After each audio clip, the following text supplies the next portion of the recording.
And welcome back to the channel. My name's Tristan Lowe. The channel's Health No Filter, and my guest today is Sara from Flight. Yes, hello. All right, Sara, pleased to meet you. And you too. Great pleasure. Thanks for coming in. And I think this is possibly the second time we've met. I think we met once at one of the business clubs in Lincoln. Yes, I believe so. For about 9 seconds. Yes, well, what a 9 seconds that was. Yeah, well, Sara, you've kindly come into my centre to join me on the podcast channel because I was reading about you, and I saw Sara's details on LinkedIn. Are you on Facebook as well? No. It would have been just LinkedIn then. Just LinkedIn. All right. So, what have you got in your hand? What are these? Oh my gosh! Well, this is just one of the pair. These are my ankle weights, and I swear by them. You will find out, I'm sure, as our conversation progresses, that I've never been a particularly fit person. All right. And so I'm at a very different level to Tristan, but I have to say my little ankle weights has been a bit of a saviour for me as I've got older. Yeah. So I take them everywhere. Okay. Literally. Let's have a look. I'm going to show my age because I remember these ankle weights. We used to put them on our ankles and sometimes around your wrists because you get smaller ones. Yeah. And of course, you've not got pink or yellow or orange ones. You've got black ones, and I like the colour black. But I can remember in my teens, I used to run with ankle weights on, thinking I was going to end up looking like Sylvester Stallone or something. I just end up with back pain. You know what I mean? But these are, you can use them as a free weight as well.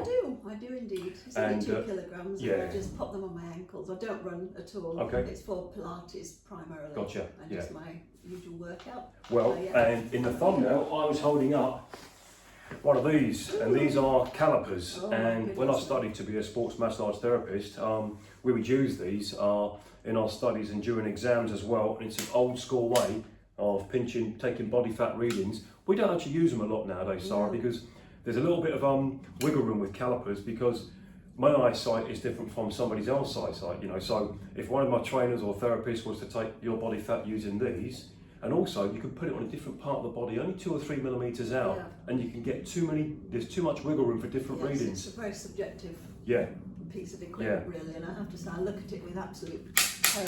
I know. Because I've been calipered before. Have you? Yeah. And it's not very much fun, let me tell you. No, I prefer to use body composition scales now. Yeah, so well, they're very high tech, aren't they? Yeah, well, you know, but you could. The point of a set of body composition scales, you can buy them for the home as well. Indeed. Not just in centres, you know. Yes. So, Sara, tell me about your story. Let's start from the beginning. I'll start. I was born in 1970. Yes. Yeah, so I was born in 1970 in North London, and I was raised in martial arts, basketball, weightlifting, golf, swimming, cycling, climbing. I'm still in one piece at the age of 55. That's very good. And you're noticeably younger than me, so when were you born? You were born in the 80s? Yeah, absolutely, absolutely. No, I'm afraid not, and I have to say I don't disparage my age at all. So I was born in 1965, and I'm 61. Okay. And you're looking well, Sara, 61. Thank you very much. My pleasure. Well, it's all about flight, you know. Oh, That's a different story at the moment. So my background is very different. Working class family. And in the 60s and the early 70s, I have to say, fitness was not really on the agenda. Okay. It really wasn't. Yeah. In Lincoln? I'm from Yorkshire. Yorkshire, what part? Just in West Yorkshire, Murfield. There's a little town called Murfield. And where's it near? What's it? Between Wakefield and Huddersfield. Oh, okay, okay. Just off the M1, basically up there. And it wasn't until Jane Fonda really brought her videos out in the 80s that really fitness really became part of our lives as that sort of working class group. And it was almost a bit late, really. So I have to say I've never had a very good relationship with fitness.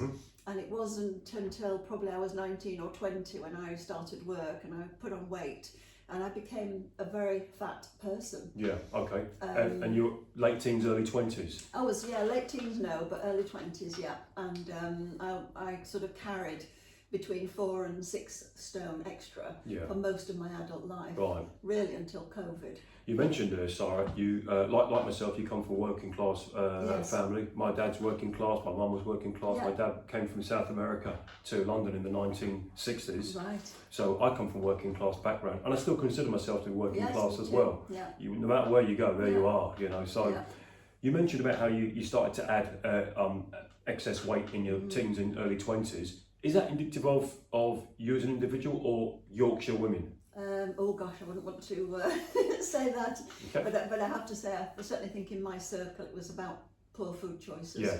and I think that it was always a case of, you know, every Friday there was fish and chips, Yeah. and the healthy food option really hadn't been delivered. In fact, you know, people of my mother's age were very much excited about supermarkets and the variety of fast food, because my mum also worked.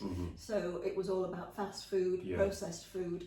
So again, didn't really have a particularly healthy diet. It wasn't discussed, it was just what it was. Food wasn't really an issue, it was just a case of a source of fuel. Plenty of it, absolutely. And plenty And it of wasn't it. what the composition of that food was.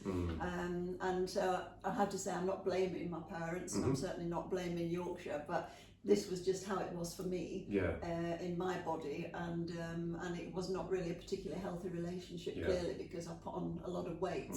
I think as soon as I sort of left home, particularly fast food, takeaways, all of that sort of stuff was then prevalent. This had been in the 80s, and it was great fun. It's okay in small doses. I mean, you know, I mean, crikey, I've had this relationship with food since I was probably 11 or 12, and that is, I can eat a lot of it. That's my relationship with food. I grew from 5'10" to 6'4" in the space of a couple of years, and so we can put a lot of food in our bodies, you know. But I played sport since 11, and so the way I've eaten, but of course, as I've got older and a little bit a fraction wiser, it's now still a lot of food, but it's a lot of good food. Absolutely. You know? It's interesting when you say about your town of Mirfield, between Huddersfield and where? Wakefield. And Huddersfield and Wakefield. To some degree, possibly a slight geographical ignorance as well, but I considered, you know, growing up in London, when I moved to Nottinghamshire, I saw a difference in the way people ate in Nottinghamshire, and by extension Yorkshire as well. You mentioned the whole Friday night, Saturday night or Sunday night, whatever it is, and I think it comes with working class communities. It could be mining towns, pit towns, whereas in London, don't be fooled, we don't all eat jelly deals and pies. In fact, people think if you go to London, it's jelly deals and pies, but you're talking about a small part of East London, and even them now, I think those days are long gone. I know. But it's those stereotypes that actually fuel people in the media and people's perceptions.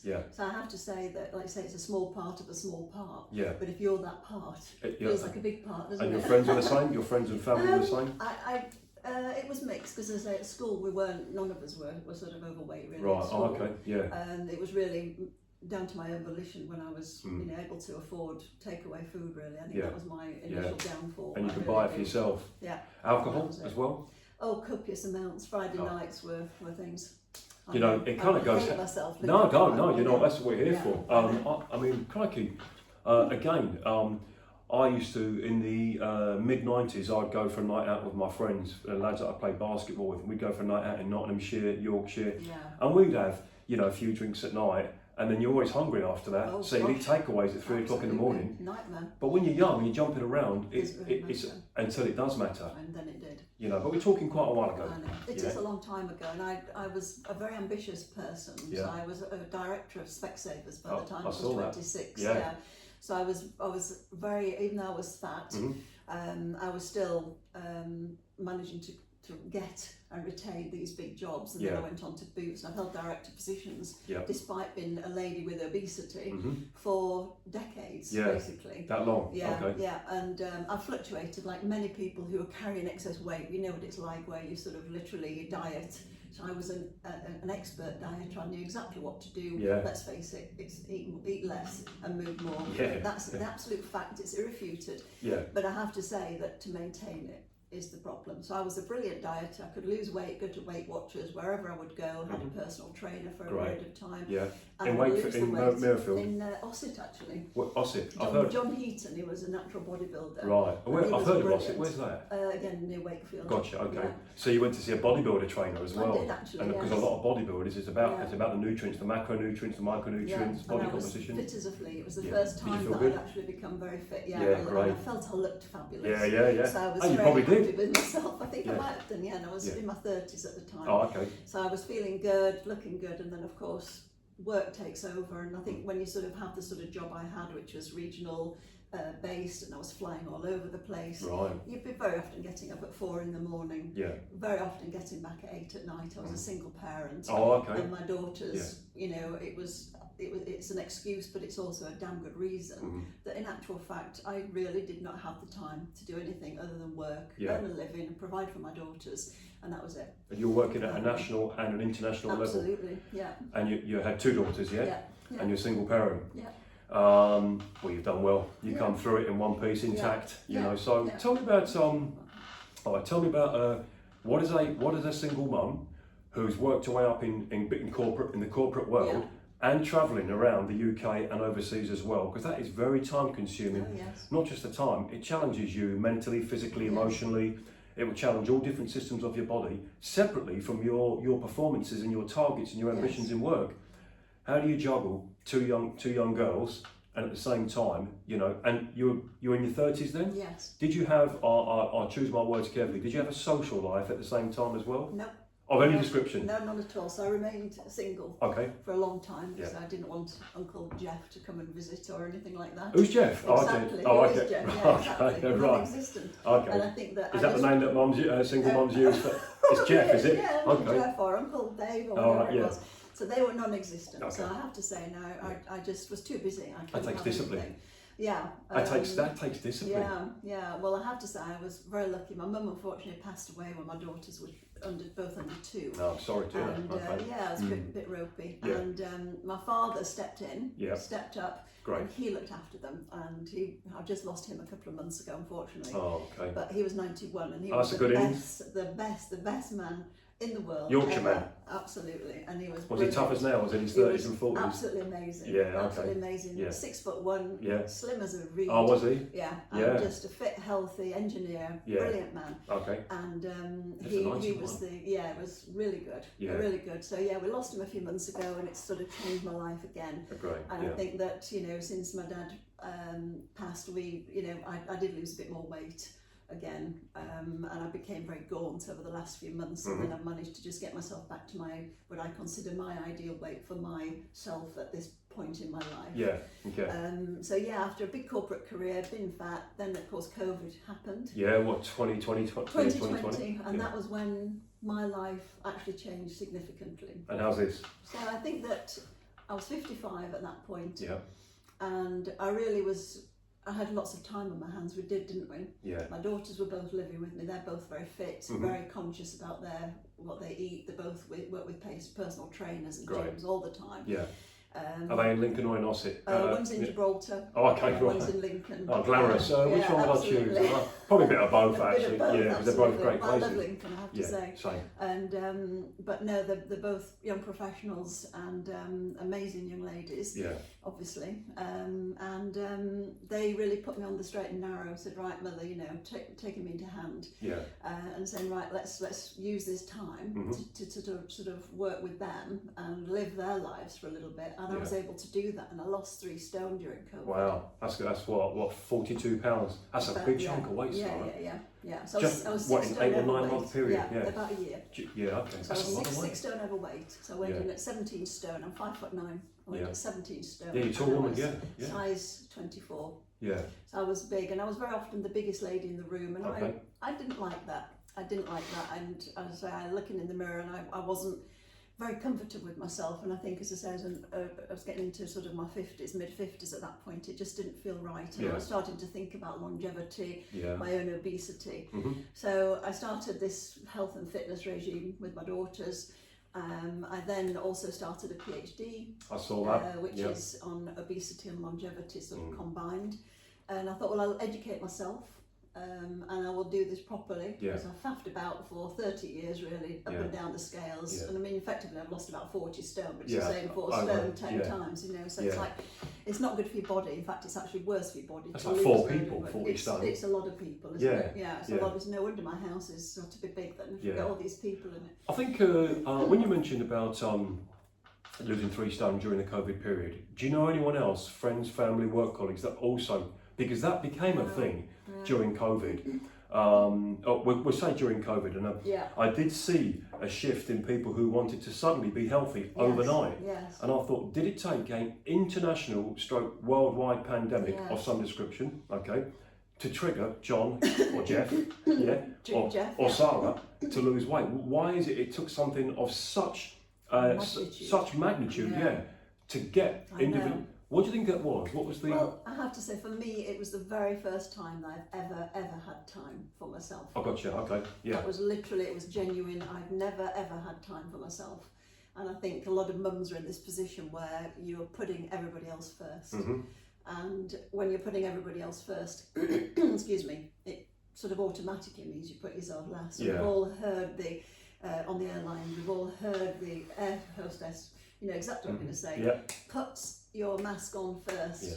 Put your oxygen mask on first, and then you can look after everybody else. Yeah. And that's what we're guilty of generally as women. We tend not to look after ourselves first. Okay.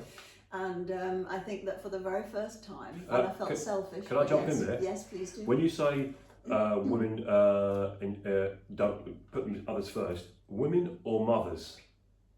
Oh, now that's because what if it's a woman who's not a mother? Well, I have to say, we tend to look after families. So we're getting to our middle age. We're dealing with menopause, all these other issues, sort of physiological issues. Yeah. But in actual fact, it's both.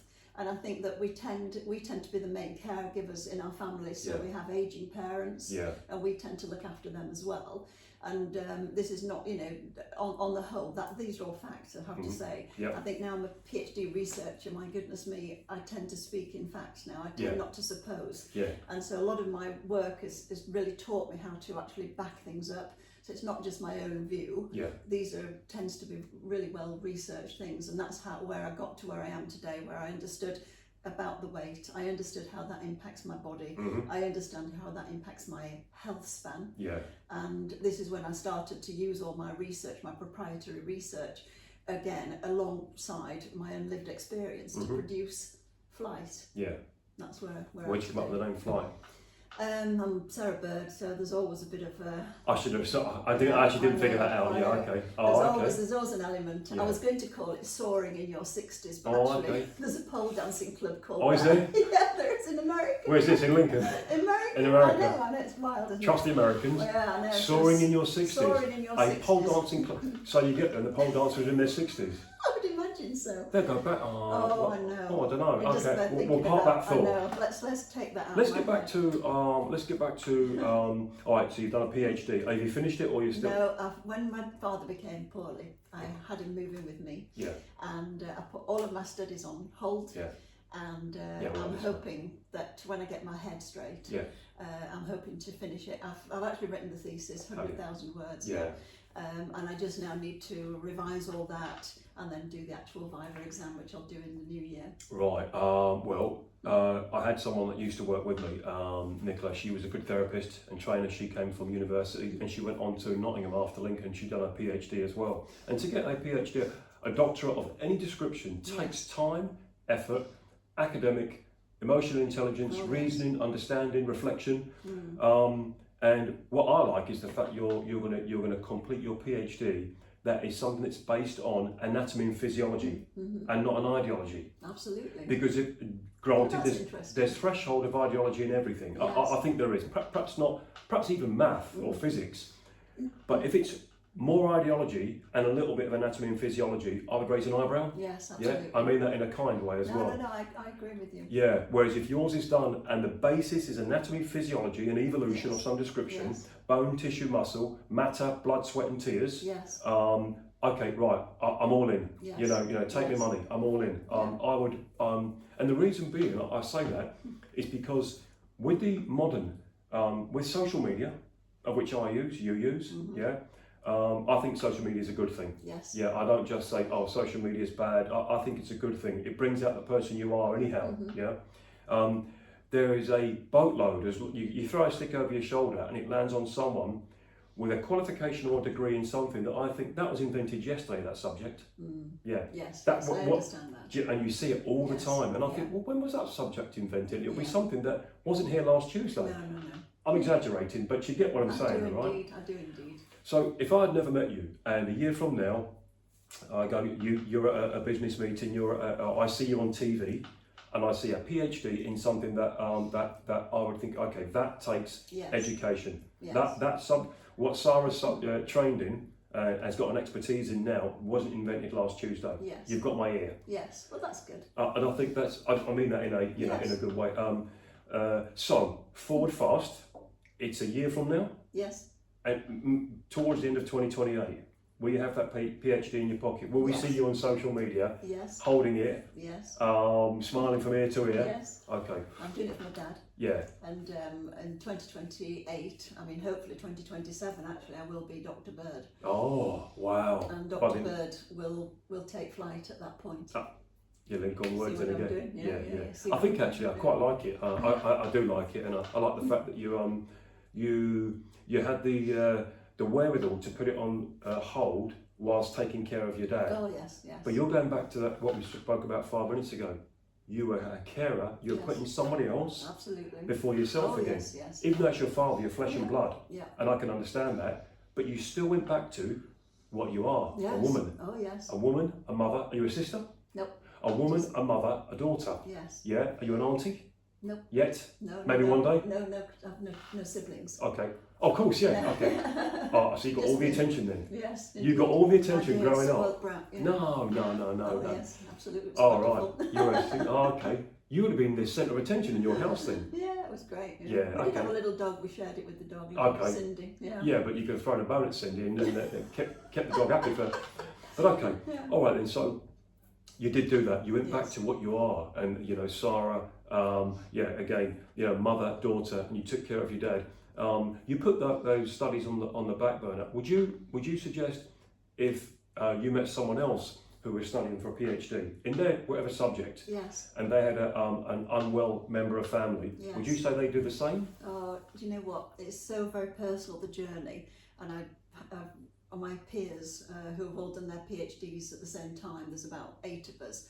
A couple of us have done exactly that for different reasons. Sometimes it's mental health as well. Yeah. And we just need a break because, like you said, it's an all-encompassing thing to do. And I know people are still have friends who are saying, haven't you finished it yet? It's sort of like 6 years. Yeah. Well, it's sort of 5 actually, but it's part-time. Mm-hmm. You've got to earn a living. Yeah. It's an expensive sort of investment in yourself. Yeah.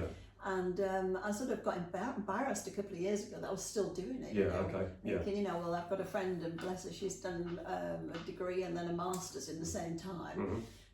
And it's sort of like, gosh, I feel like I'm a bit thick here, Mm-hmm.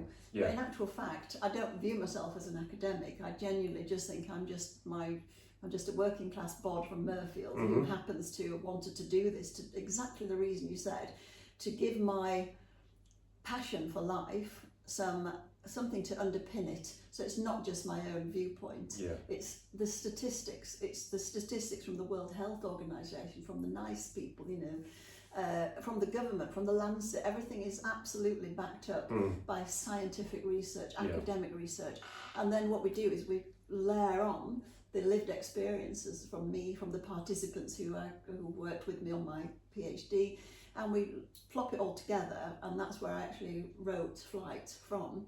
So that Flight is a well-being, an holistic well-being program for women over 50. Yeah. And what it is why over 50?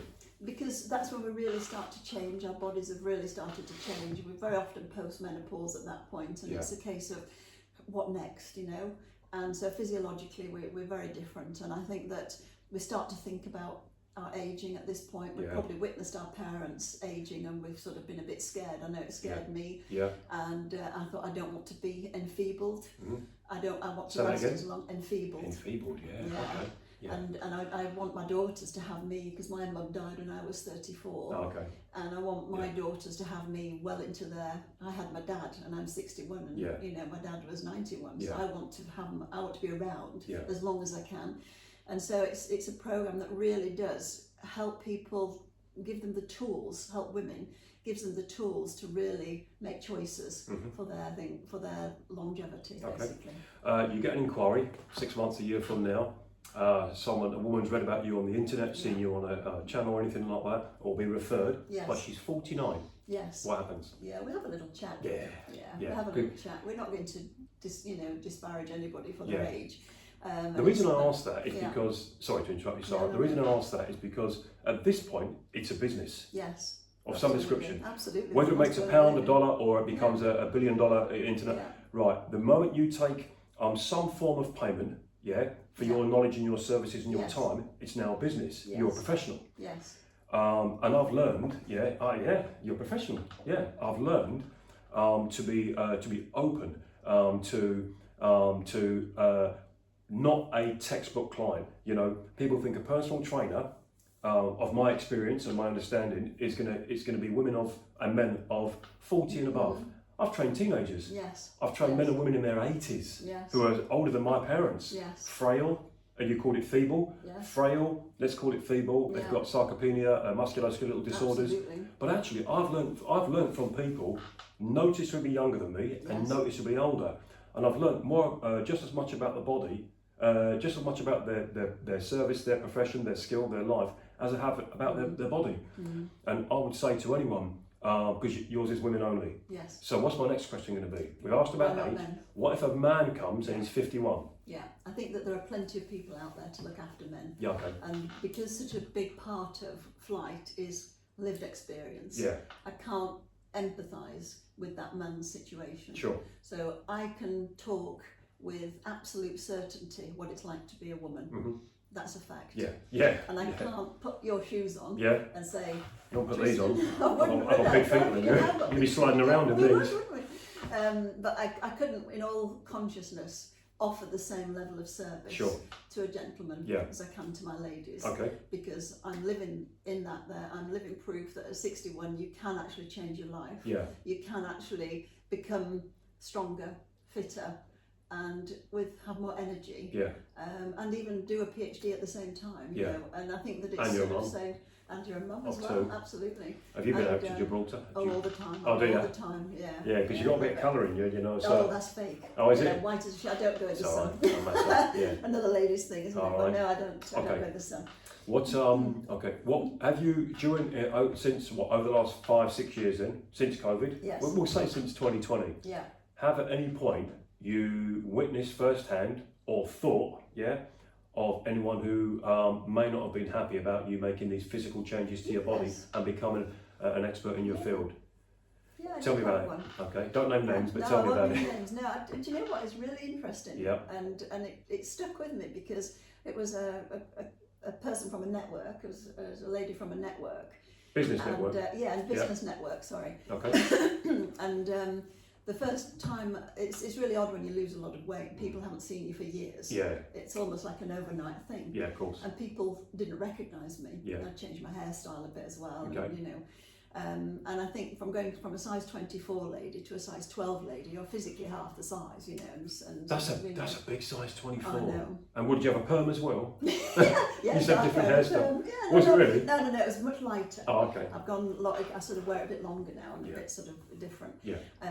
But yeah, it was very light blonde was my hair. And you lost all this weight. I lost all this weight, and I think that it was a shock for people who haven't seen me for years. People have seen me all the time. They didn't notice weight loss until I'd lost 3 stone though. Okay. So it took 3 stone for people to know, because I always wear this sort of thing, it's a square, and I sort of tend to I'm a little bit more modest in how I dress. Okay, yeah. And so I could hide a lot of my weight by what I wore. Yeah. So I've seen quite- that with women quite that are clever. carrying too much Yeah, weight. They absolutely. wear, something that's... what do you call it, modest clothing? Yes. Okay. Yeah, but that's my preference. Yeah, you sure. know, some people like to let everything hang out. Yeah, That's fine as well. yeah. You know, don't judge. But for me personally, I've always tried to be a little bit more modest with it. So, I've forgotten where I was now. So where was I? It was at the network event. Yeah.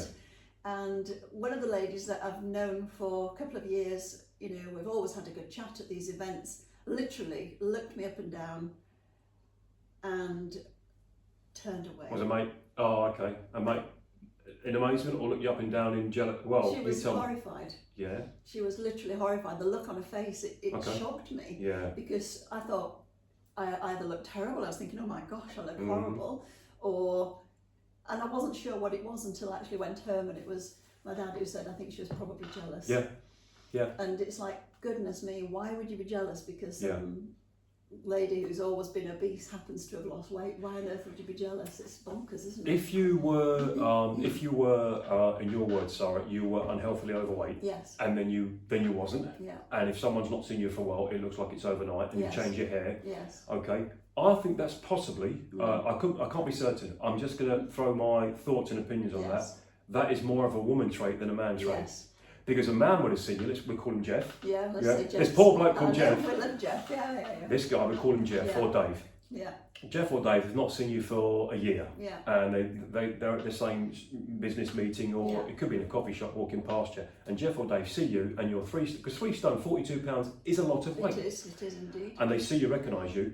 Jeff or Dave, if it was me, yes. I'd say, crikey, you look great, good for you. Look at that, I would too. Because I think that we're more open about it. Yes. Yeah, we're more open about it. You look, right, why would someone not be happy or not be happy for someone who's now, that they know, is healthier? I know. Because you were, without question, healthier. Oh, if yes, you've taken yes. 3 stone of excess weight off your body, opinions are out the window. The facts are you're healthier. Yes. Now, there could be underlying problems. You could have had ligament and bone damage, muscle damage, Yes. tissue damage. You could have had poor mental health at the time. You can't really see that. No.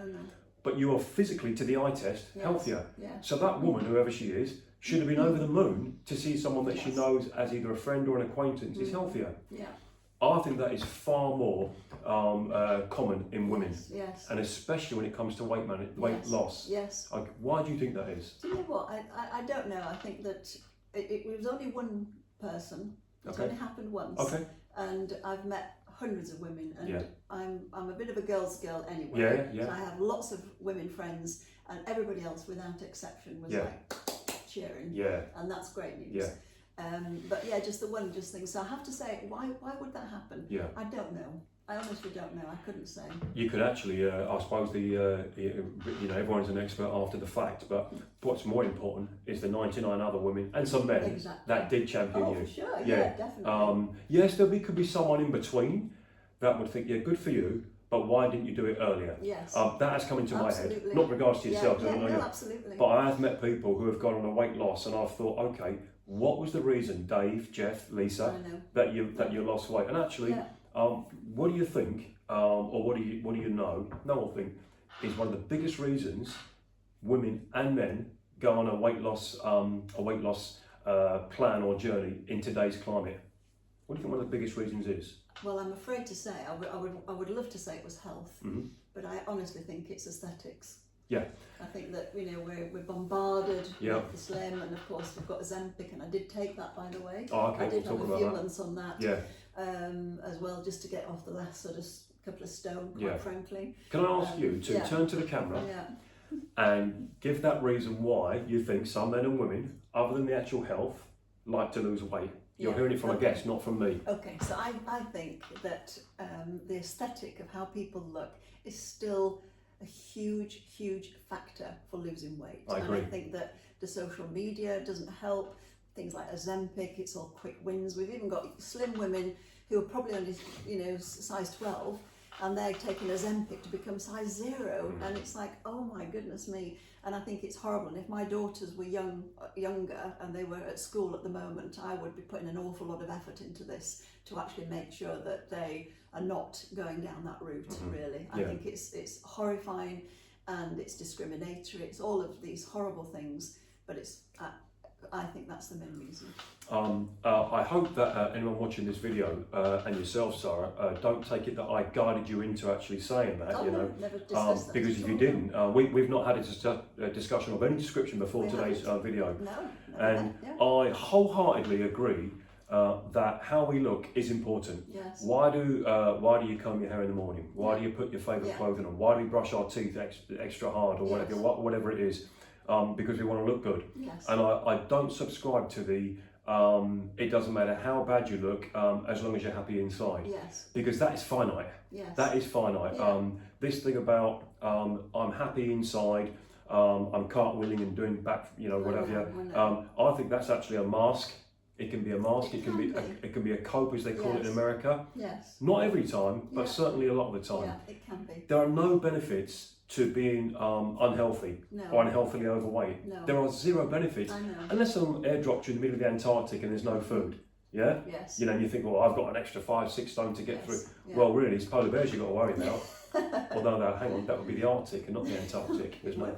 It would indeed. I think men, if a man loses weight, if he's got a lot of excess weight to lose, his friends will tell him to do it. Yeah. A man's friends, buddies, work colleagues, if they're all men, will say, come on, shape up. Yes. Do something about it, Yeah. You're not kidding anyone, Dave. You're not, and actually it's incumbent upon us to be like that with our friends, our blokes, the men that I'm friends with, because we would do that with each other. Yes. If I met one of my pals that I've not seen for 3 or 6 months or more, and he was noticeably heavier, I'm going to say something straight away. Yes. And actually, I think ladies wouldn't, you see. They wouldn't, no. Or they don't. They don't. They wouldn't. Why not? It's just too much of a touchy subject. And I have to say, I would like to just caveat what we're talking about here. That I think that a lot of people who have obesity, there are very often underlying reasons for that. Yeah. And I know that I talked about my hectic schedule with work, and that was absolutely one of the reasons. Yeah.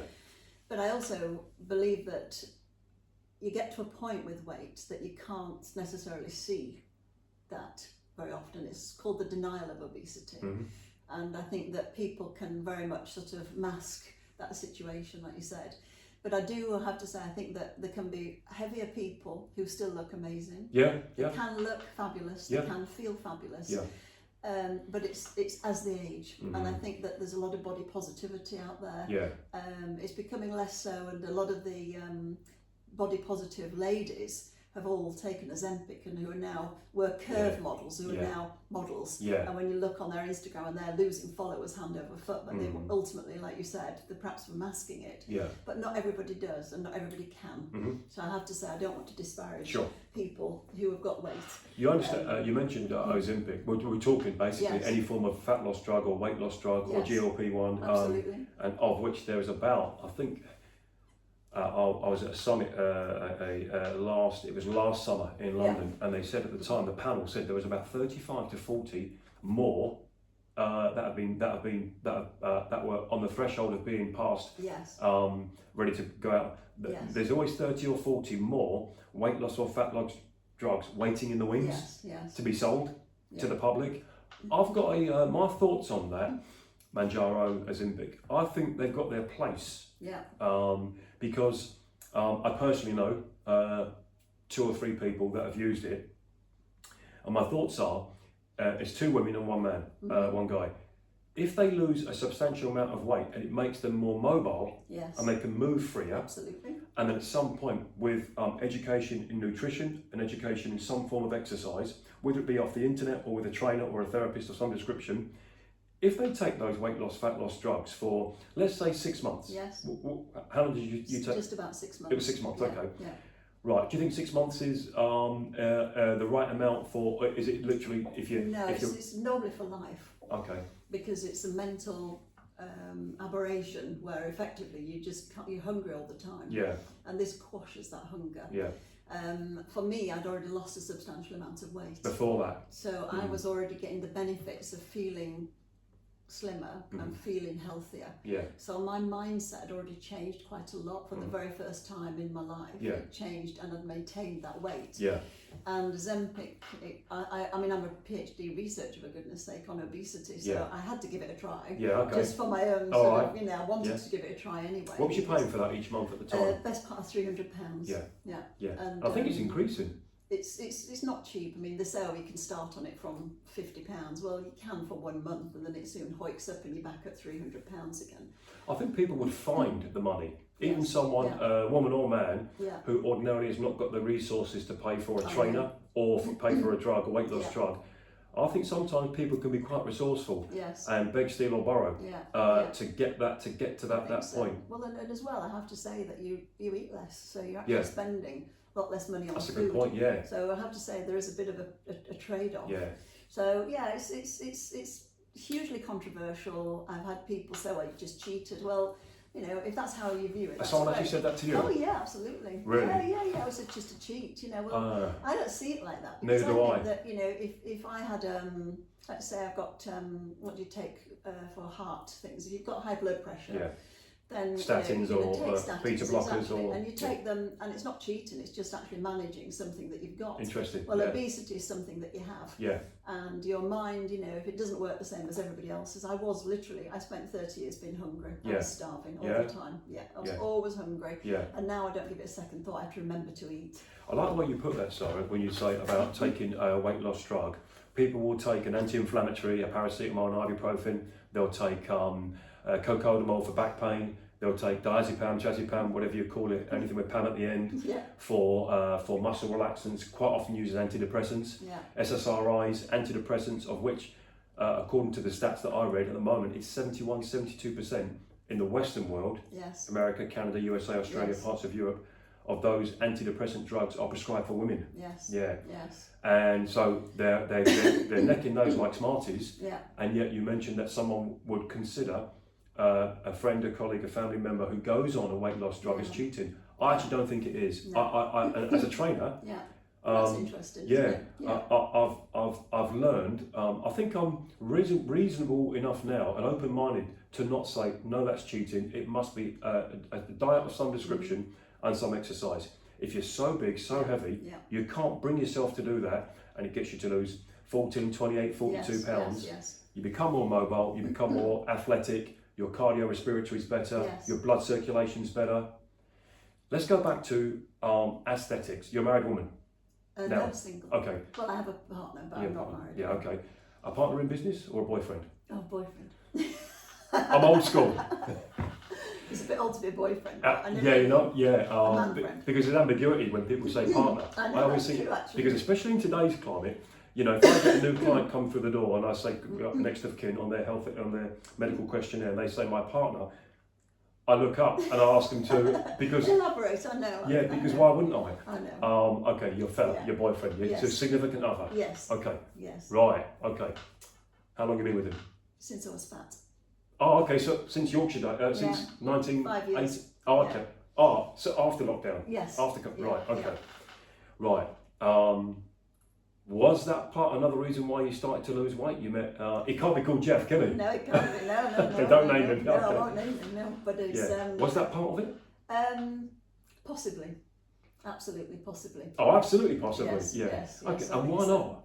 Yeah, I think that you start a relationship, and without being too graphic, I think you're going to go through all of the aspects of a new relationship, and you do want to feel your best. Yeah, I think actually. So it was part of it, as I'd lost a bit of weight anyway when I met him, but he knew me as a size. I was about size 20, I think, when I met him. Okay. So I was about size 20, and so now I'm a size 12. Yeah, and that's impressive. He genuinely doesn't feel that there was a problem at all. Right. He didn't not fancy me at that size. And, that's an old school term. You're doing it now. I am, aren't I? I show my age. Okay. That's fine. Now, hang on. Is your boyfriend your fella, your significant other? Yes. Yeah. Is he in good shape? He's in good shape. Yes. Okay. Yeah. Look after his health. Eat healthy. Do some form of exercise. Absolutely. About 10 minutes ago, I asked you, what do you think one of the biggest reasons people are looking to lose weight, other than the health, and you said aesthetics. That is a major part in today's climate, because if we want to attract a significant other, a date, girlfriend, boyfriend, whatever it is in the future, right? We should put our best foot forward. Yes. I've read on numerous occasions over the last 6-7 years, certainly a phrase that I've seen, a phrase, because I became a single man 4 years ago, 4 years and change. When I say single, divorced, Yes. And it's been a gladiator arena since then. Fabulous. Well, actually, it's an interesting climate nowadays. Things have changed. Yeah. Whether people agree with it or not, things have changed. And a man, I don't think he should be confident enough to approach a woman and ask to get a date and a future relationship with an attractive woman who can read, write, vote, procreate, has got a business, got a profession, a woman who's got a lot of ticks. Yes. And if a guy turns up and says, just like me for me, and he's unhealthily overweight, no, that woman should say, thank you, no. I think she should. I wouldn't. Okay, well, you're an individual. I am, yeah. Would a guy... At population level, I would agree with you. On a population level, I think that we can agree that people would prefer other people to be slimmer. Yeah. And that sort of aesthetic, as we've said. Yeah. But personally, that doesn't bother me. My first partner was a very large chap. Yeah. Prop forward in rugby, but was a very big. Oh, he's an athlete then. But no, well, it was, but he was also very obese as well. Okay. But looked great, in my opinion. What so time? No, it didn't. didn't bother me personally, I must admit. Okay, well, you've probably you clearly have a lot more patience than other people could have. You know, I'll tell you why I say that, because if I was to go on a first date, I don't do now because I've got a girlfriend. You know, so I'm not going on any first dates. You know what I mean? Yeah, And she smoked. Yeah, yeah. And she was a smoker, yeah, and a heavy drinker, oh yes, and a gambler, and took antidepressants. Yeah. That woman will call her.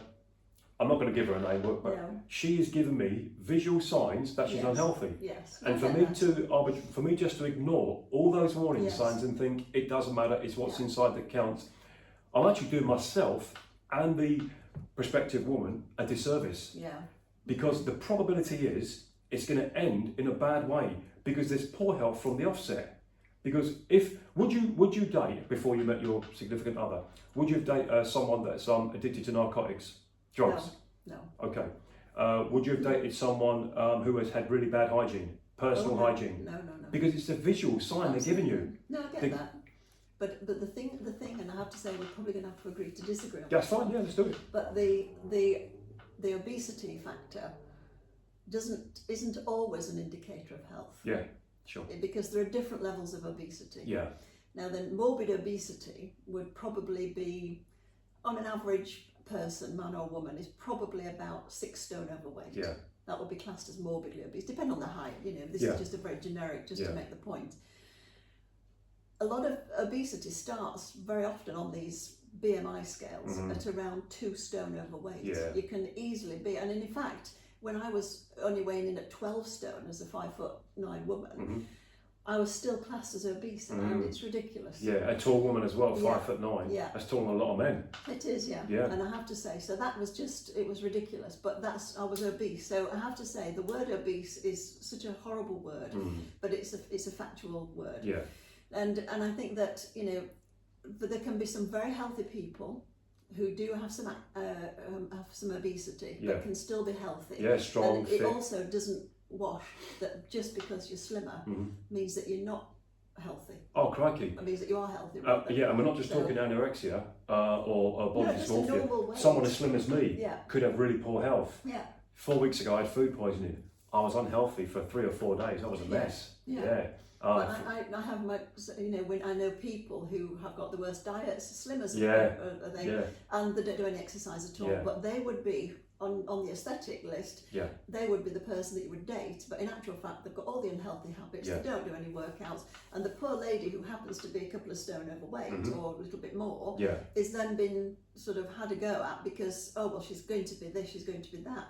So I have to say that on a population level, yes, but on individual levels, no. Agreed. Yeah. We're complex beings, you know, and of course when there's someone else involved, it's doubled. Yeah. You know, because we can, you know, if we've got husband, wife, girlfriend, boyfriend, significant other, we're now talking about 2 people, 2 personalities, 2 trains of thought, and nothing's ever equal every day. Every day of the year. It's actually impossible for all of our thoughts, all of our opinions, all of our ideologies, physiologies to be equal. It's actually physiologically impossible to be equal on everything. That's true. So I do think, especially in today's climate of a very throwaway society, you know, Primark, what do they call that, fast fashion? Indeed, exactly. Quick clothes, you know. I buy cheap socks and t-shirts from Primark. I know they're going to last me 6 months. We buy something quality, it's going to last a little bit, hopefully a little bit longer.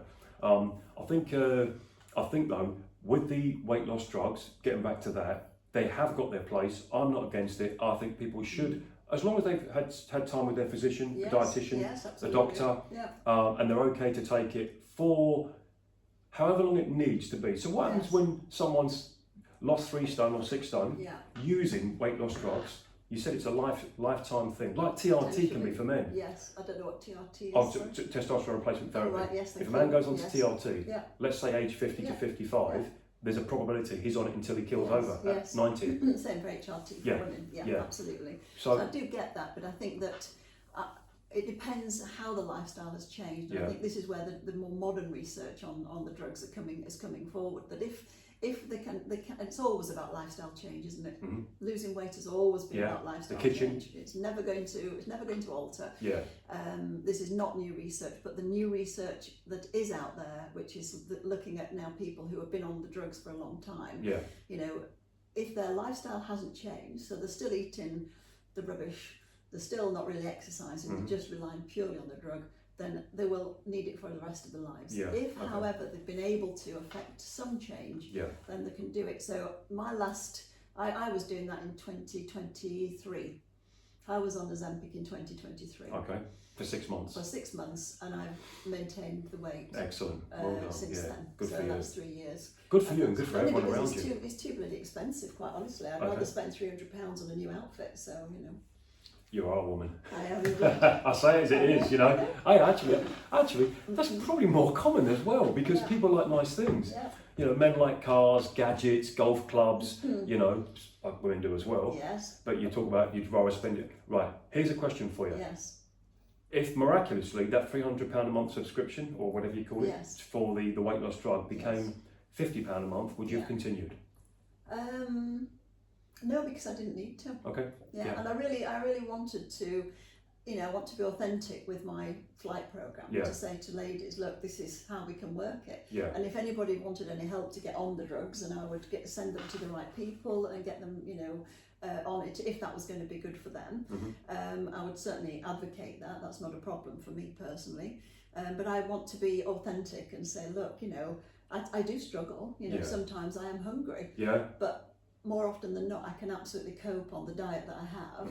You know, I eat very well, but I eat the same sort of stuff all the time. I have a varied diet. I'm a vegetarian anyway, have been for 20 odd years. Oh, okay. Right. So I get my protein from cottage cheese through yogurt primarily. Yeah. I do have the odd bit of fish, but I'm trying to cut that off as well. I don't really like the whole aesthetics of the fish thing. So cut the head off. Oh, I know. You take the head off a fish, it's not a fish. I know, but it's just something about it. And I think I'm a bit of an animal lover as well. So I've also learned that fish are feelings. So it's okay. Until they don't. When you cut the head off, there's no more feeling. No, poor little things, so I can't bear it. I'm a meat eater. I'm literally a dinosaur. I'm a carnivore. I know. Like my friends are. I don't, you know, I'm not a preacher. I'm just happen to be a vegetarian. Okay, that's interesting. And since when? What was the...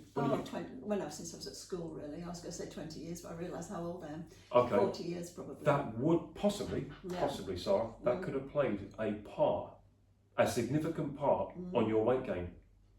Because you wouldn't have been, you'd have had to eat a lot of cottage cheese and yogurts to get... loved chips. I loved chips. I don't... That's your carb... Yeah, okay. I did eat a lot of carbs. Because your food would have come primarily then from carbohydrates. Maybe some vitamins from fruit and vegetables, maybe some fibre from fruits and vegetables. But generally, then, it would have almost certainly, because as you got heavier, your body would have required more protein. Yes. The amino acids from proteins, Okay, you were getting incomplete proteins. You know, yogurts, cottage cheese, nuts, seeds, lentils, pulses. And actually, they on their own, I think you've got to put a lot of them together to have any chance at making a complete protein. Yes. We're digging into the weeds now, but I think there's if you went vegetarian, not vegan. No, well, that's my next step. Oh, really? We are scratching the surface now. We're covering it. Yeah. Okay. So my daughter was vegan for a long time. Right. A good few years. When she was young, and I've had a go at it for a year. Struggled with the cheese aspect, but I more and more. I have to say, it's a bit boring this, but I can't bear the thought of these little carbs being taken away from the mum just so I can have a glass of milk. So I'm sort of. That's really where that comes from. I've just got to get myself into a consolidated state because it affects everything from what I spray on my body to everything. So if I'm going to do what you put in your feet. Exactly. Are you going to wear leather shoes? And women like shoes. What I wouldn't do is I wouldn't throw anything away that I've got because that would be silly. What about if you were to charity shop it or eBay it? Well, I could do, but I wouldn't take it just on principle because that would to me wouldn't feel right. But I wouldn't want to buy any more of it. Gotcha. So I'm getting there. I'm getting there, but that's I need to just find replacements for stuff. That'd be interesting. I found the replacements, then I shall give it a whirl again. That's an interesting future for you. You know, from vegetarian to a threshold, and then possibly. I think I actually don't know, so I'm just going to throw a guess. Not the vegetarian side, but the vegan side. John or Lisa are vegan, yeah, until they're starving. Oh yes, yes. And not today. Yes. So I would think that if you do go vegan, and it's for not just the actual food, but also your love of animals. I like animals as well, you know. Yeah, So yeah. I couldn't eat a killer whale though. No. I think I do like animals. When you watch these programs about animals being kept in captivity and whatnot, Yes. I'll never go and see a killer whale in a theme park again. No. I've seen them in the ocean, in the open, Yes, and since then. But if I was starving, I could eat a killer whale. Well, if I was starving, I'd eat you. Yeah, okay, yeah, actually, yeah. And it has been done, hasn't it? Yeah, of course it has. It has been done. Yeah, and actually, yeah, needs must. Yeah, absolutely. So I don't get the argument, but I do appreciate it. Yeah, you know, yeah. So, yeah. Okay, let's get back to the future of your services, your business. Oh yes, okay. You've been a celebrity, or you've been on television. You've been on radio. Yes. Tell me about the television appearance. Oh gosh, well that was in 2012. Mm-hmm. I wrote a book called Fatorexia, right. And this was again about this denial of obesity. Yeah. I wrote it because it was a phrase I coined. So the word Fatorexia was basically where I was at the doctor's one day, and the doctor said, "Well, of course you are obese," and I was like thinking someone fat had walked in behind me, and of course it was me. Yeah. And I didn't realise that I was obese. I knew I wasn't a small lady, mm-hmm. but I also, at that point in my life, didn't really accept the fact that I was, heavier. So I wrote it down, called it Fatorexia, decided to write a book about it because I was fascinated really about why I'd let myself get into this state of being so heavy. Mm-hmm. And so it caught the zeitgeist of the moment. It was captured by the Daily Mail, the female. Yeah. And then it went on to This Morning with Eamon and Ruth. Yeah. And Eamon Holmes. Eamon Holmes, the Irish guy. The Irish guy. I used to watch him. Yeah. What, if that's ITV? Yeah. I haven't It's got still on ITV. this. If you Google it, put Sara Bird Fatorexia. And it's on. I'm Yeah, going to watch that tonight. Yeah, it's good. It's good. Well, it's a bit embarrassing really, but anyway, it was quite funny because I messed up some words. I was so nervous. You would be. I'd be nervous. And I was just, But anyway, I did that, and that was fun, and it created this whole. In me, it just opened up the floodgates that I wanted to speak to other women who have got this same situation. And as I've lived life as an obese woman for most of my life, and I, want to help other women who, if they want to be happy and stay at that weight, I'm happy to help that as well. Because you can still do things within that remit. Yeah, you can still exercise. So I'm not saying change. I'm not saying be thin. I'm saying do what's right for you. Yeah. But I think that where it landed me then was sort of, I say that was just a popular culture book really. 2012, yeah? In 2012. Was the book out, where was the book available? Oh, on Amazon. Really? Okay. Yeah, It's still available now then? Yeah? I think it's out of publication now actually. Right, so you've had a book published? You can get it on eBay. Okay, Second-hand ones on eBay. There you go. Alright, straight to eBay. I'm going to go on eBay then. I've got an eBay account. And it's called Fatorexia. Fatorexia, what do you see when you look in the mirror? Okay, by Sara Bird. Right. Okay, so you've been on TV, you've had a book published, what else? Well, my career as a director for many companies, and most of all, I've been a daughter and a mum. Yeah, okay, yeah. That's my sort of. That's a full-time job. That's my greatest achievement. Yeah, and then I've now got myself in a nice situation with a very nice chap. Yeah. And he's enabling me to have this period of time to develop my business. Mm-hmm. And flight is just something that I'm so passionate about because I know the research is good. Yeah. It's all very current, it's all very relevant, it always will be. Yeah. And because I can update it is what I mean. Right. And it will be enabling women to make better choices for themselves. Mm-hmm. So as we age with a great health span. Yeah. It's not just about a lifespan. I would rather have quantity. I'd rather have quality over quantity. Yeah. I'd like to have both. Okay. And I think that by doing these sort of things that I talk, it's holistic. We talk about food, fashion, feminine intimacy. We talk about literally all sorts of things. And of course we talk about fitness and fashion. And this whole thing is all about holistically coming to, in your 50s, saying, right, let's grab hold of this. Mm-hmm. Let's say, Sarah, this is the time we really look after ourselves. I'm giving women permission to literally say, it's your time now. This is your permission from me. You can take your time and really look after yourself. And it's very exciting, it's thrilling actually. How will a prospective, are you going to call them a client or a patient? That's That's a very good point. Yeah, I don't know if you have a PhD, a doctorate, and you've got it's Dr. Bird. Yes. Will they be a patient or they'll be a client? A client, I think. At this moment in time, it doesn't matter. Yeah. But how will they find out about you? How are they? I am on LinkedIn, and I know a lot of people are. So Sara Bird is just on LinkedIn, so that's fine. But I've got a new website, which we haven't launched officially, but it is live. Oh, okay. Which is www.flightbysarabird.com. And Flight by Sara Bird is the name of the business. And within that we have the F Life programme, which is all about, I say, the main F's in life, and there's a bit of euphemism there. Okay. But you know, we've got food, fashion, fitness, friends, family, and feminine energy. Okay. And it's a beautiful, beautiful programme. What? Okay. Who is your ideal client? It's twofold. I have two streams, so I'm very pleased. I can probably announce it on your show here.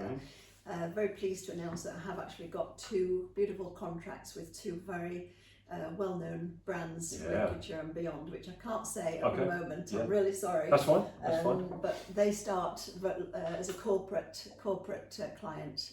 They both start in September. September this year. About September this year, Brilliant. we start running the first corporate events. And it's 2 4-hour sessions, and it's for their workforce. It's a great well-being thing, so the HR are all over it. Right. And it's saying to their workforce, look, women in the 50s, 60s, we're going to be working till we're 67 now, aren't we? Okay, yeah. Then let me look after you. So from a corporate point of view, it's a really great positive. So they can say to their ladies, look, we're going to look after you. We're going to put you on this beautiful course, and you're going to learn lots of stuff about how to age well. Great. And then obviously one-to-ones, and I do a small cohort as well. So that's next month, by the way, September. I know, just to make it sound like it's round the corner. Scared, I know. Actually, it's okay to be nervous. I know.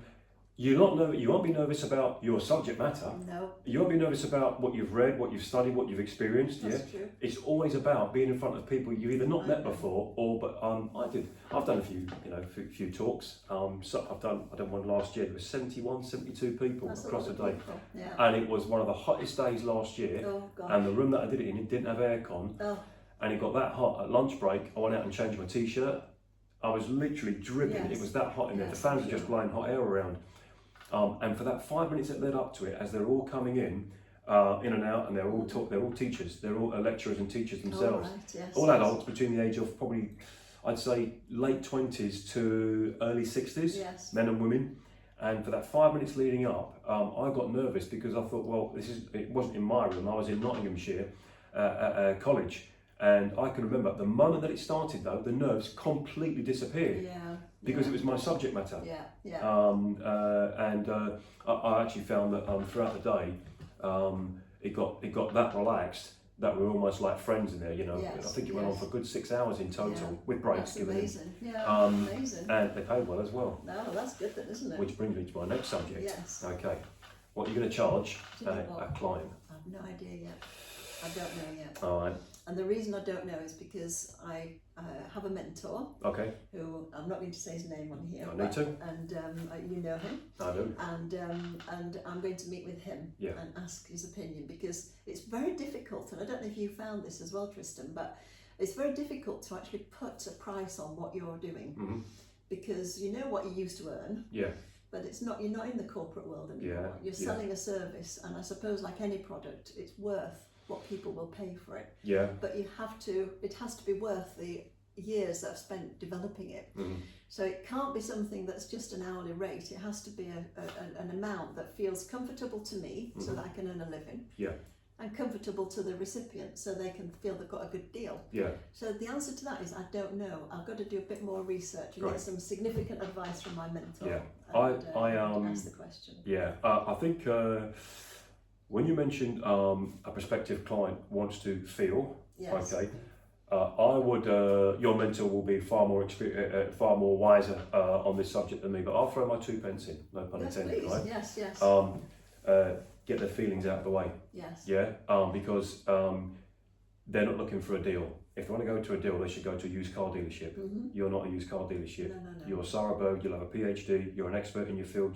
You're of an age. Yeah.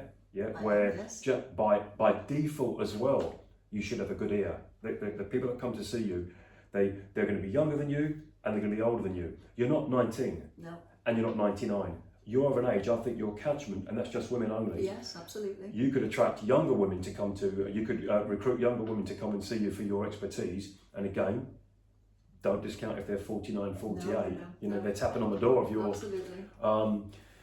That's interesting. I'm looking forward to hearing about how you charge. I charge for my time, but also because I've got commercial premises, I have to charge for my time, my experience, my probably more experience than anything else. Yes. No one cares about my grades. No. I passed my grades 17 years ago, Yes. and actually no one cares. No. I qualified as a sports massage therapist and a personal trainer. No one cares. What they want to know is, am I here at 8 o'clock or 4 p.m. when they turn up? Are the lights on? Yeah. Is the water running? Yes. Have we got the equipment?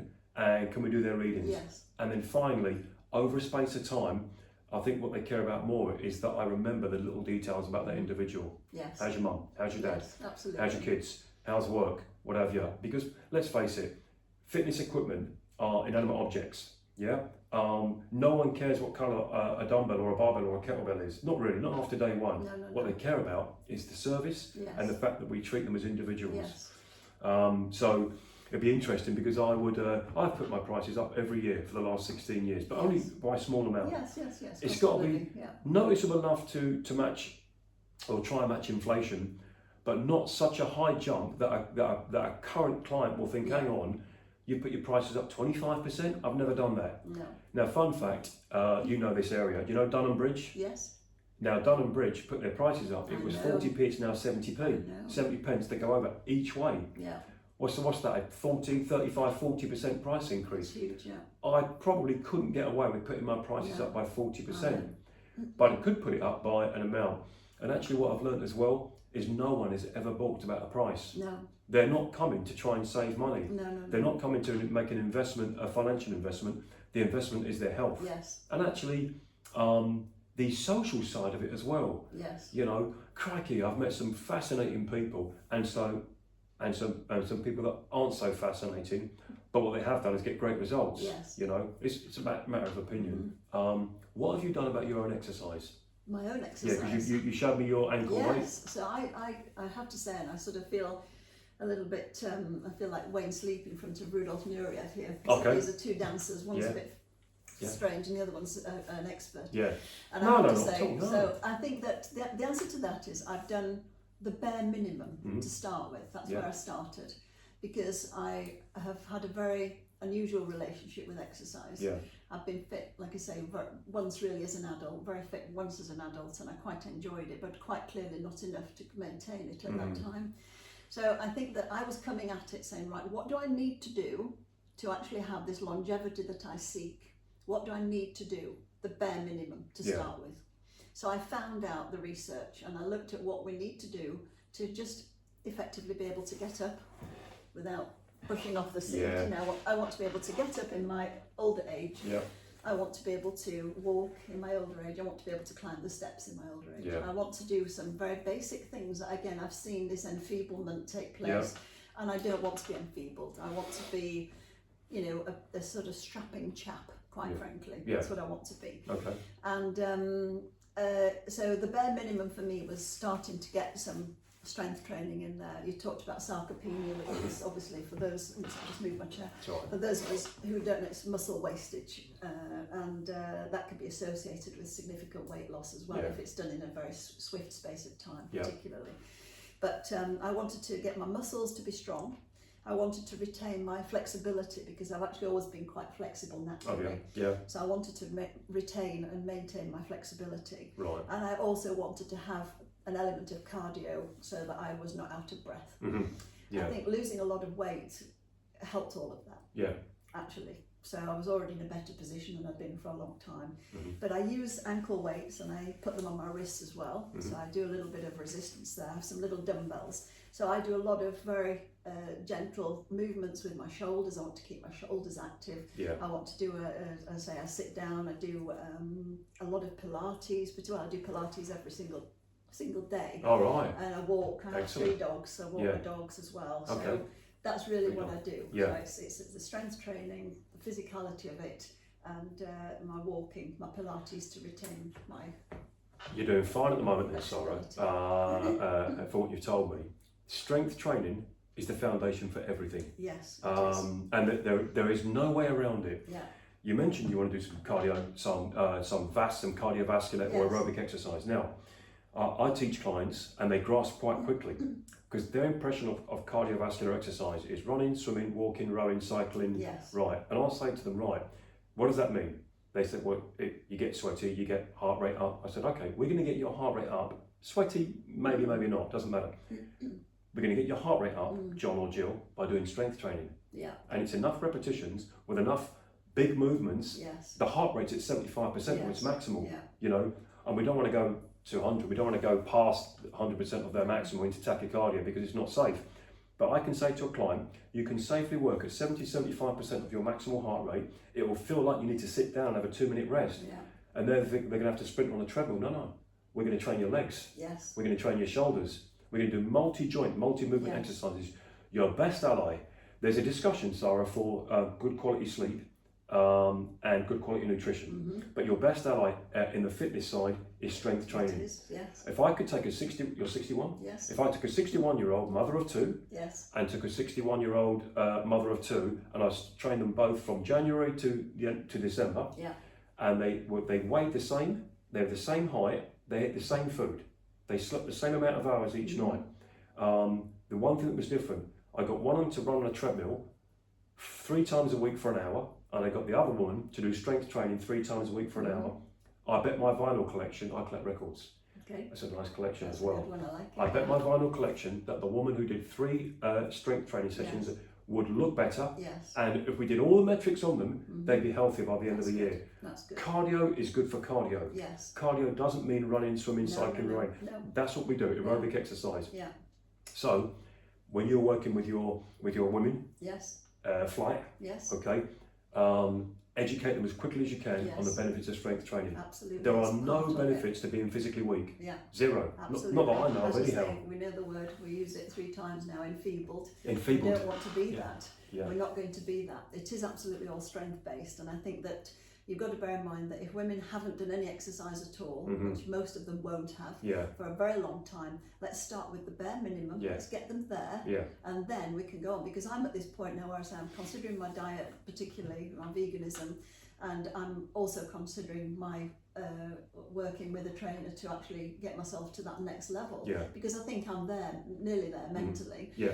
But no, you wouldn't get me on a treadmill. I wouldn't do it. Okay. I don't want to. Yeah. I have no desire to run about and get sweaty. I have none at all. And I know for a fact that the research says that that doesn't help me at all. It's all about the strength. What if you got sweaty strength training? I wouldn't like it. I'd take it a You little don't bit like slower. perspiring? No, I don't. Yeah. Because I spent a long time being sweaty. Oh, okay, gotcha. Yeah. Right, interesting. And I don't want to be sweaty. Oh, again. okay, yeah, okay. And I'm not, so I won't do it. Yeah. So we'll find a way around it. Yeah. But now I'm. Are you telling me that you're always cool? No, I was cool. Yeah, absolutely. Let's off topic. Yes. Okay. I always ask my guests. Okay. Just so I can know more about the person I'm talking with.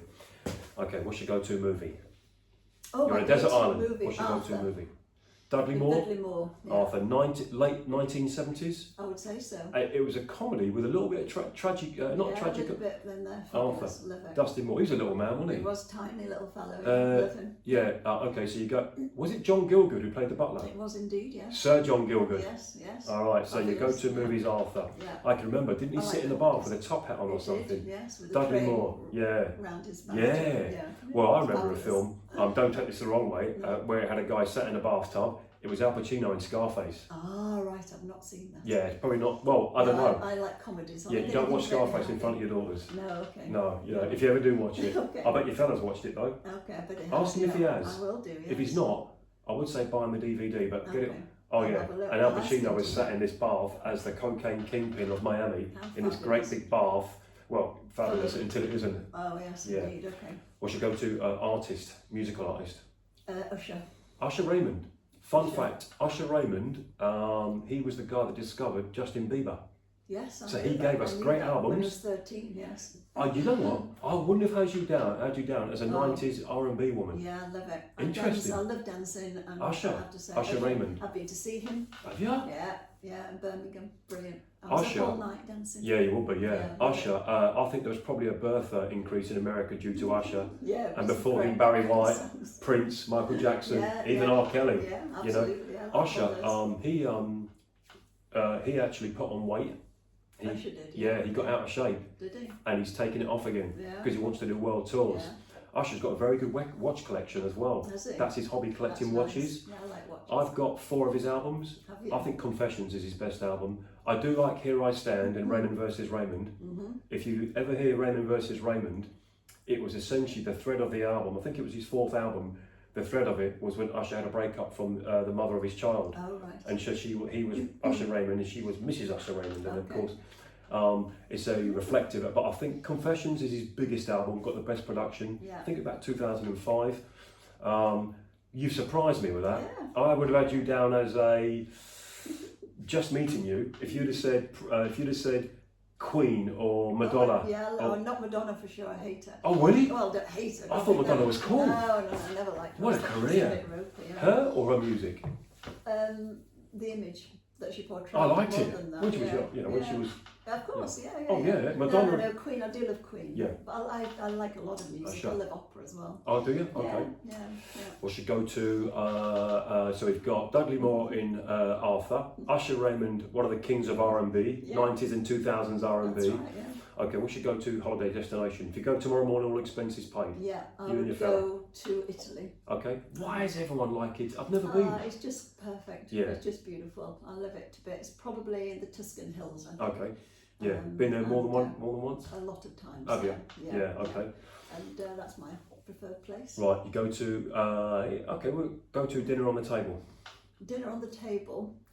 It's a hard one for me because I've never been a foodie. Okay. Ironically, Yeah, after being fat, I've never, and it's really odd because one of my daughters is so, well, they're both so educated in food. They go to beautiful places and have these meals, and I just would rather spend the money on clothes. Gotcha. Quite honestly. You like, I can see it when the camera can't pick it up, but you got some shiny shoes on. What's, okay, finally, if you could meet someone, dead or alive, who would it be? Billy Connolly.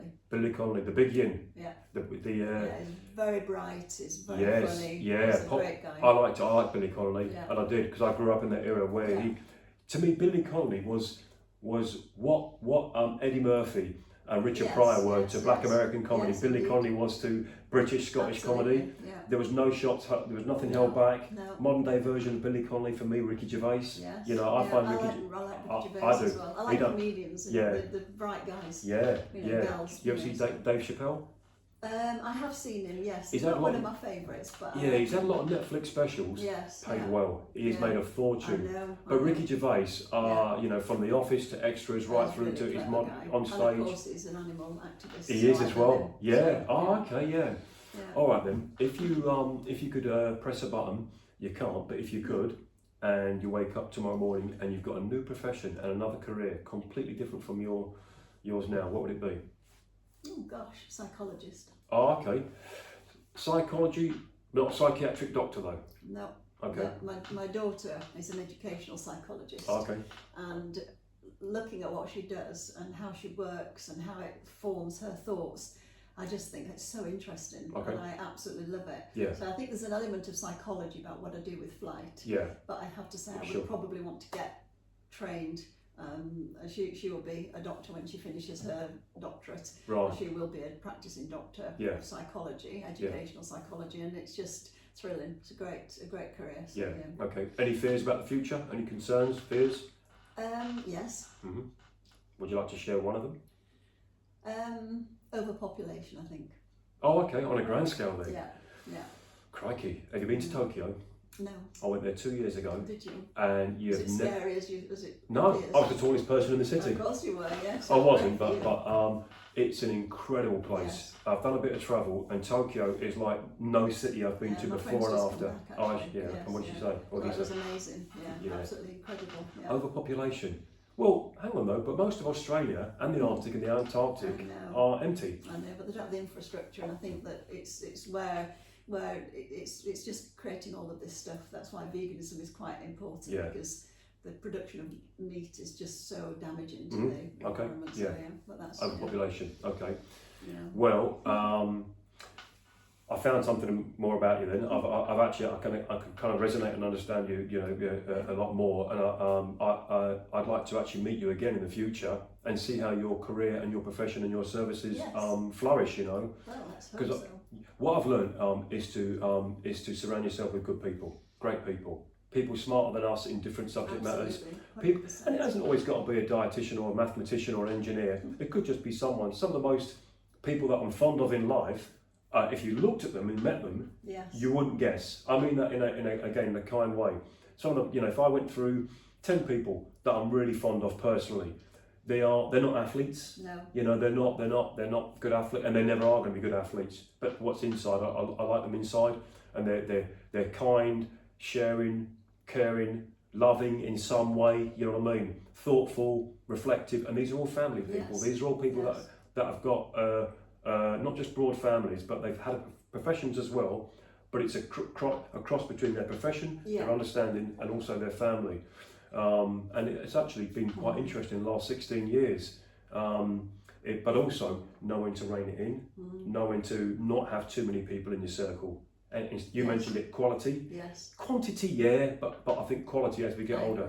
I've sold half my record collection in the last 10 years. Did you? Yeah, so it's gone from, it would fill this room. Oh gosh. But I went from quantity with some quality in it, and now in my train of thought, most of it is quality now. Yeah, and it's you mentioned opera. I don't know anything about opera, but I like scores from movies. Yes. Score writers. Yes, absolutely. From movies. And last year I met, not in person, but I saw on stage one of my heroes. What's a hero? That's a long subject. I actually went to see Sigourney Weaver on stage. Oh, really? And I grew up watching the Alien movies. Yeah, of course, I'm a big Sigourney Weaver fan. She's my all-time favourite woman movie star. Really? Woman movie star. Yes. Who's your man? It would be prime 70s and 80s Robert De Niro. Right, yes. Prime 70s and 80s Al Pacino. Yes. Sean Connery. Yeah. There's only one James Bond. There is. And it's Sean Connery. Yeah, there's lots, but there's only one. Know, and it's Sean Connery in his prime. I love Sean Connery. My father looked like Sean Connery. Oh, did he? Yeah, very handsome man. Yeah, handsome guy, tough guy, charismatic guy. I'd liked your dad then. I liked your dad. Did he look good in a grey suit though? He was an absolute thrill. Yeah. Yeah, looked amazing in the suit. Yeah. Modern era, I think in modern movies, anyone who knows me personally, they know I'm a big cinema fan. I think in the modern era, Denzel Washington. Yes. Christian Bale. Oh, right, yes. Leonardo DiCaprio. I think DiCaprio should get more credit than he does. He doesn't do silly sequels, although he's actually currently he's filming a sequel to Heat. He's Heat 2. And myself and your mentor have read the book. Oh, really? I got him to read it. Yeah. And DiCaprio's in the sequel. I think but of all time, my favourite two actors of all time. I like all the psychos, like Christopher Walken, Jack Nicholson. Oh, I love Christopher Walken. Yeah. Did you see him do the dance to Fat Boy Slim? That's right. That was mid-90s. Yeah. That's right. He danced across the room. He had a suit on or something. He did indeed. So you know music. That's right. Christopher Walken. But I think probably the top two of all time would have to be Prime Pacino and De Niro. And actually, nowadays they're still making films. And actually, as of last year, they're still making babies. Goodness me. I know, and actually they were. Al Pacino and Robert De Niro. I knew Robert De Niro. He was 84, I think, when he became a father for the last time. Yeah. So bit odd, but that's anyway. where there's a will, there's a way. Absolutely. He had to do his. Got a lot of money to be able to look. He had 5 minutes in his day. Good for him. Yeah, if that, yeah, you know, exactly. Yeah, saucy. But okay. All right then. Just to reiterate, if you can just explain to our viewers, this is going to go out on YouTube, Spotify, Apple Podcast, Amazon Music, and exciting. Where they can find you for your services in the future, Sara. Yes. Okay. Well, I have to say, so as you know, my name is Sara Bird, and my business is called Flight by Sara Bird, and it's flightbysarabird.com, and on there you can contact me, and we could liaise, and if you've got any questions. First of all, I have to say I'm delighted. This is my very first ever podcast. So Tristan, thank you so much. Thank you so much for the opportunity. Yeah. And I'd love to hear from anybody. I mean, if you've managed to last this long, what we have 1 hour and 23. That's long. That's a long podcast. If you've lasted this long, I have to say you deserve to have a chat. So if you've got any questions at all, I'd be delighted to answer them. And thank you very much for your support through the end of this podcast. And thank you for the opportunity, Tristan. Superb, yeah. If you are watching now, I've met Sara. I'll be happy in the future to refer a client to you. okay, from 49 and above. Yes. Women only. Absolutely. Okay, I'm happy to do that. I like to meet people who come into the health and wellness industry. I always find that rather than just send someone arbitrarily to someone I've met on the internet, in person. Yes. You know, there's nothing like meeting someone in person. I know. My name's Tristan Long. I'm a professional personal trainer and sports massage therapist. The channel's Health No Filter. Catch us on YouTube, Spotify, Amazon Music, Apple Podcasts, LinkedIn and Facebook. Until the next one, thanks for watching, thanks for listening. Sara Bird of Flight. Thank you very much.